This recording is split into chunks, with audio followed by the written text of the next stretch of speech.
Thank you, Mr. Speaker. I yield as much time as he may consume for my distinguished colleague from Kentucky, Mr. Guthrie.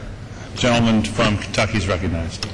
Thank you, Mr. Speaker. As author of House Resolution 214, I am proud that we're here today to recognize the efforts of countless volunteers who helped the Commonwealth of Kentucky recover from the ice storm of January 2009.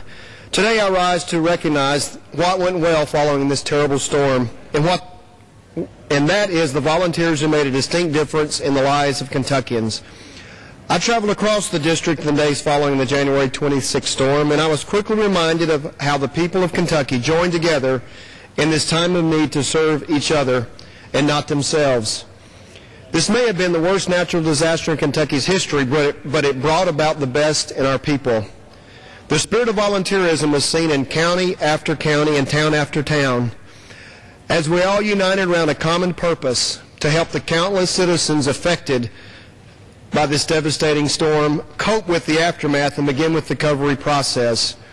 Kentucky state and local officials should be praised for their efforts to enlist the help of volunteer agencies, faith-based groups, and community organizations. They quickly realized that the needs that resulted from the ice storm would far exceed what the government could provide, so they asked churches, nonprofit organizations, school groups, and many others to help, and help they did.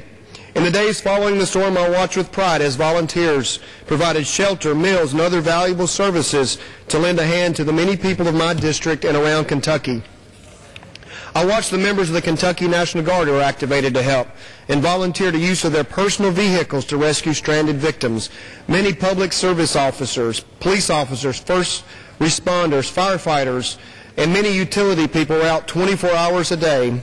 And I watched 4-H and homemaker clubs plan to serve meals to 75 people, but to find the extra resources to serve nearly 200 instead. While there are many efforts that should be praised today, I am reminded of the effort coordinated in Ohio County by Mrs. Charlotte Whitaker, who volunteered to organize her county shelter.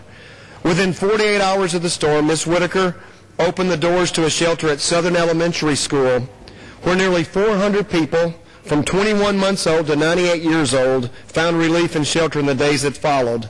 Nearly 450 volunteers, many young people in high school and college, operated the shelter for 12 days by serving meals, cleaning dirty laundry, sweeping floors, organizing donated clothing, and doing whatever needed to be done to help. The volunteers came from many different states. I talked with a nurse from Alabama and a member of the Red Cross from Indiana, and electrical crews from across the Southeast, the Midwest, and the Mid-Atlantic. I appreciate all of them traveling to give their valuable time and talents. When I visited this shelter, I quickly realized that lives were saved because of Ms. Whitaker's efforts and the many others who volunteered to help in Ohio County. This is just one example of the many endeavors that took place across Kentucky. No matter the size of the volunteer effort, they all made a difference in saving lives and helping the Commonwealth of Kentucky get back on its feet after this terrible storm. The volunteers played a key role and should be praised for giving up their valuable time and resources to offer support. They are a true testament to the American spirit.